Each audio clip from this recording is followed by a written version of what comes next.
Arrêtez de donner des conseils.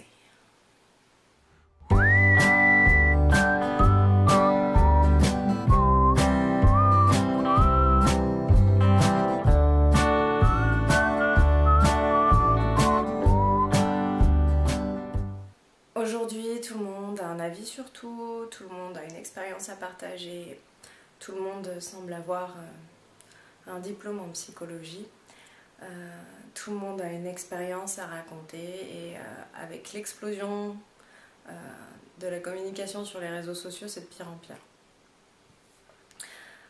Je vous parle pas de donner des conseils du type cette robe te met pas en valeur, tu pourrais te couper les cheveux, t'aurais l'air plus mince, ou encore je te conseille vraiment leur tarte au citron, ils sont réputés pour ça. Non, je vous parle des conseils dans ces moments importants de la vie des autres. Lorsque un ami, un proche, un membre de votre famille ou même un inconnu se confie à vous,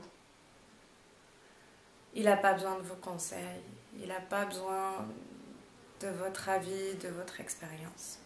Quand quelqu'un vient se confier à vous, en fait, il a besoin que d'une chose, c'est d'exprimer. Et du coup, il faut savoir écouter. C'est pas toujours facile d'écouter vraiment quelqu'un, mais c'est extrêmement important pour que cette personne puisse guérir, en fait. J'en parlais déjà dans les vidéos précédentes. Exprimer ses émotions, en fait, c'est guérir à l'intérieur. Parce que toutes les émotions que l'on n'exprime pas, que l'on refoule à l'intérieur parce que les grands garçons ça pleure pas, ou parce que c'est pas bien de se mettre en colère, ou parce que c'est ridicule d'avoir peur, tout ce qu'on n'exprime pas s'imprime à l'intérieur et ça déclenche des maladies, ça déclenche des troubles organiques. Et voilà, il faut exprimer. Et pour exprimer, il faut que l'autre il écoute.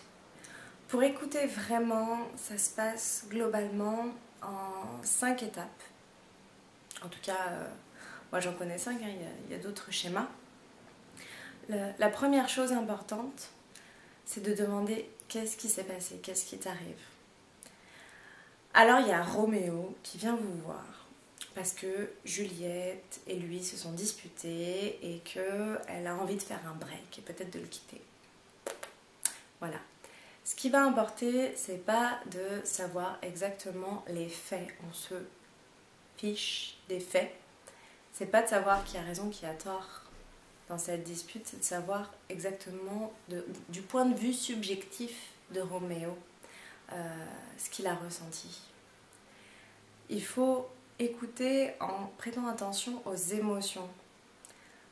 Parce qu'une rupture, ça peut déclencher différentes émotions. Il peut venir en vous disant la peine, la tristesse. Juliette m'a quittée, je suis trop triste, je suis dévastée. Il peut y avoir l'incompréhension. Je comprends pas pourquoi, comment on en est venu là, ça allait si bien entre nous. Il peut y avoir la colère. Cette tute, comment elle ose me faire ça? Le sentiment d'injustice, après tout ce que j'ai fait pour elle. Voilà, ce qui est important, c'est vraiment d'écouter ce qui s'est passé, mais du point de vue subjectif de l'émotion. Et du coup, de poser la question ensuite, qu'est-ce que tu as ressenti?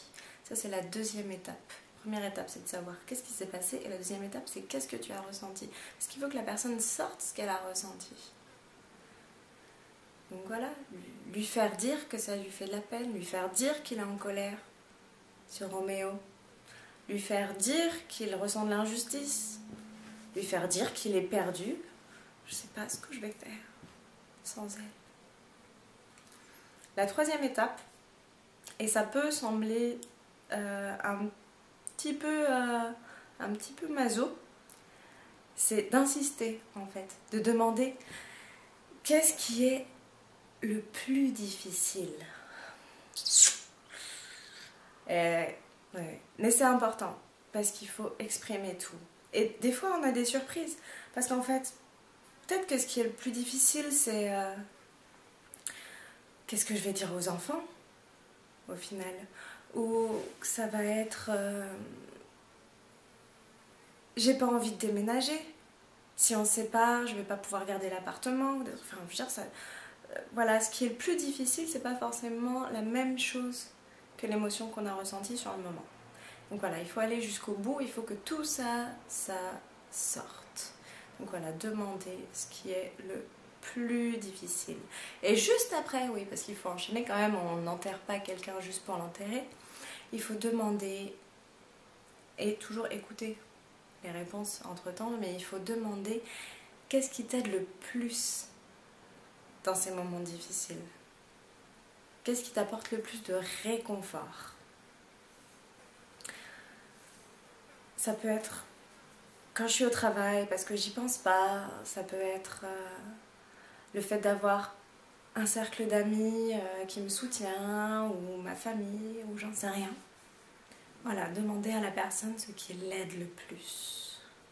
Et enfin, la dernière étape, c'est avoir de la sympathie pour cette personne, lui exprimer nos propres émotions, mais surtout pas enchaîner sur nous-mêmes. C'est-à-dire que vous pouvez commencer votre phrase par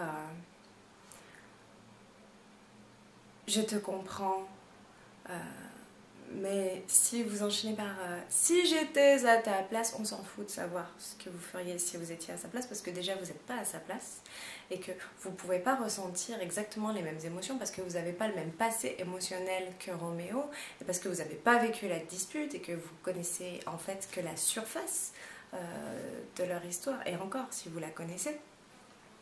Donc voilà, il n'y a pas de si j'étais à ta place, ou alors c'est si j'étais à ta place, moi aussi sans doute je serais perdue, ou moi aussi sans doute je serais en colère, etc. Et surtout, pas je ferais ça. Si j'étais toi, je ferais ça. Non, pas de conseils. On est là pour écouter. Donc, si j'étais à ta place, moi aussi je serais sans doute perdue. Et je ne sais pas ce que je ferais. C'est tout. Voilà. C'est fini. Ça sert à rien de dire oui, moi quand Benjamin m'a quitté, ou quand j'ai perdu mon hamster, j'ai ressenti aussi ça. Non. Non, surtout pas. Voilà. Il faut savoir écouter. Et si vous également, vous avez une peine à exprimer, exprimez-la auprès d'une personne dont vous savez qu'elle a une bonne écoute. Vous n'avez pas besoin de conseils.